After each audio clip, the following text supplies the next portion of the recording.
نبی کریم صلی اللہ علیہ وسلم نے یہ دعا مانگی ہے،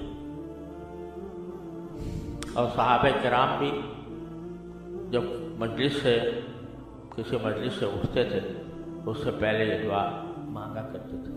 اس کا پہلا حصہ تو یہ ہے کہ جس میں رسول کریم صلی اللہ علیہ وسلم نے یہ دعا مانگی کہ اللہ ہم آپ کا اتنا خوف، اتنی خشیت ہم چاہتے ہیں کہ جو ہمیں گناہوں کے ارتکاب سے روکے، جو گناہوں کے ارتکاب کے راستے میں رکاوٹ بن جائے۔ یعنی خوف بذات خود مقصود نہیں ہے، کیونکہ اللہ جل جلالہ کی شان رحمت وہ غالب ہے غضب کے اوپر۔ قرآن کریم میں وہ حدیث قدسی میں فرمایا گیا کہ سبقت رحمتی علی غضبی، او کما قال صلی اللہ علیہ وسلم، کہ میری رحمت، اللہ تعالیٰ فرماتے ہیں کہ میری رحمت میرے غضب سے سبقت لی گئی ہے۔ تو باری تعالیٰ کی صفت رحمت غالب ہے، اسی صفت رحمت سے اس وقت دنیا کا کاروبار چل رہا ہے۔ اگر یہ رحمت نہ ہوتی تو یہ دنیا کا کاروبار نہیں چل سکتا تھا۔ بندے گناہ کر رہے ہیں، نافرمانیاں کر رہے ہیں، کفر کر رہے ہیں، لیکن اللہ تعالیٰ دے رہا ہے،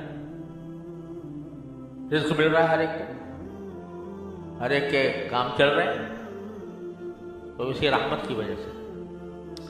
تو باری تعالیٰ کی رحمت کی صفت جو ہے وہ سابق ہے غضب کے اوپر۔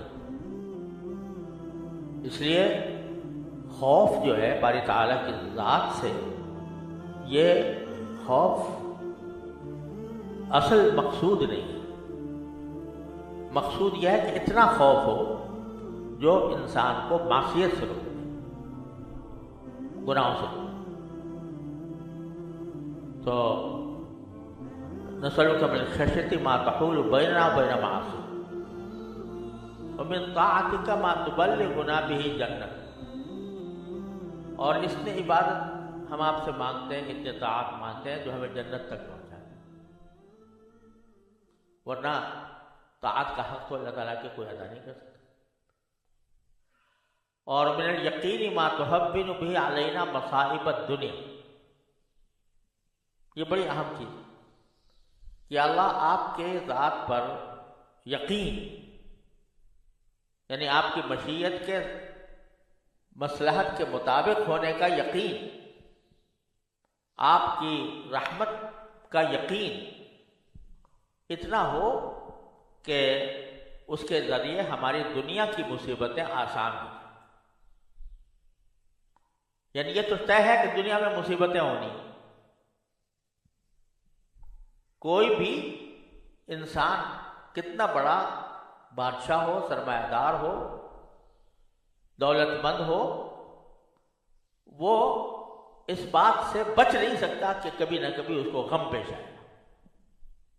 مصیبت غم کا نام ہے، کوئی تکلیف پیش آئے، اس سے بچ تو کوئی نہیں سکتا۔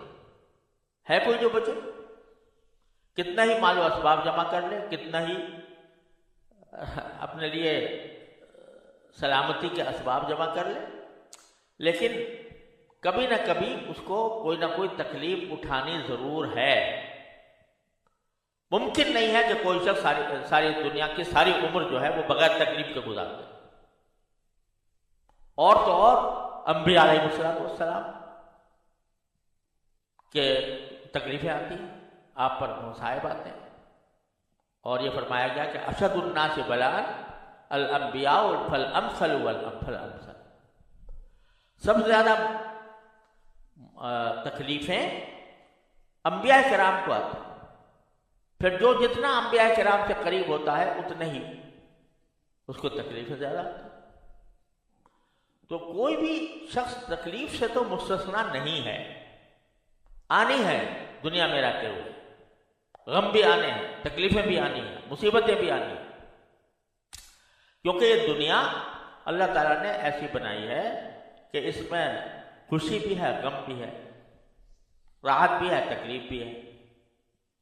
خالص خوشی کی جگہ تو ایک ہے اور وہ ہے جنت، لیکن یہاں کچھ نہ کچھ تکلیفیں تو آنی ہے ہر قیمت پر۔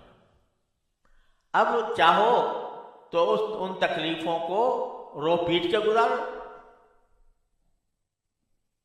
اور معاذ اللہ اللہ تعالیٰ سے شکوہ کر کے گزارو کہ اللہ میں ہی رہ گیا تھا اس تکلیف کے لیے، اعوذ باللہ۔ اور چاہو تو اس یقین کے ساتھ گزار لو کہ آئی تو تھی، اللہ تعالیٰ ہی کی طرف سے آئی ہے اور یقیناً میرے لیے خیر، چاہے مجھے تکلیف ہو رہی ہو، چاہے میری آہیں نکل رہی ہوں، لیکن یہ ہے خیر اللہ تبارک و تعالیٰ کی طرف سے، انجام اس کا میرے لیے بہتر ہو، مجھے سمجھ میں آ رہا ہو یا نہ۔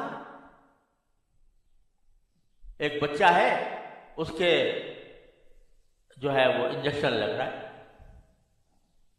سمجھے؟ بچہ کیا سمجھے گا؟ سمجھے گا مجھ پر ظلم ہو رہا، سوئی چبوئی جا رہی، روئے گا، چلائے گا کہ یہ سوئی کیوں لگ رہی ہے میرے۔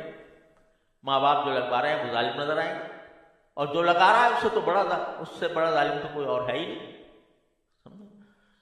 لیکن اس کو پتہ نہیں ہے کہ میرے مفاد میں ہے، میرے حق میں ہے، تو وہ یقین ذرا بڑا ہو جاتا ہے، تھوڑا سا یقین پیدا ہو جاتا ہے کہ باپ جو لگوا رہا ہے یہ کوئی میرے ساتھ زیادتی نہیں کر رہا۔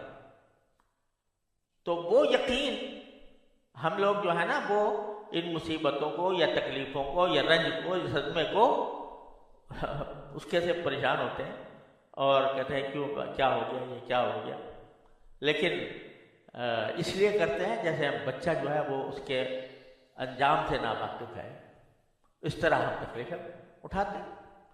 لیکن اگر یہ یقین پیدا ہو جائے کہ بھائی جو کچھ ہو رہا ہے تیرے لیے بہتر ہو رہا ہے، تیرا آپریشن ہو رہا ہے اور اس آپریشن کے نتیجے میں تجھے صحت ملنی ہے، کیونکہ جتنی تکلیف آئے گی گناہ معاف ہو رہے ہیں، اور کچھ نہیں تو گناہ معاف ہو رہے ہیں، اور کچھ نہیں تو درجات بلند ہو رہے ہیں۔ یہ تو ہے ہی نا طے شدہ بات، یہ فائدہ تو نقد اور بلا شک و شبہ حاصل۔ یہاں تک کہ حدیث میں رسول کریم صلی اللہ علیہ وسلم نے ارشاد فرمایا کہ بندے کو اگر کوئی تشویش ہوتی ہے، کوئی فکر ہوتی ہے، تشویش، تو اس پر بھی اللہ تعالیٰ عطا فرماتا ہے۔ Thanks for watching. Please subscribe, like, share Mufti Sufyan.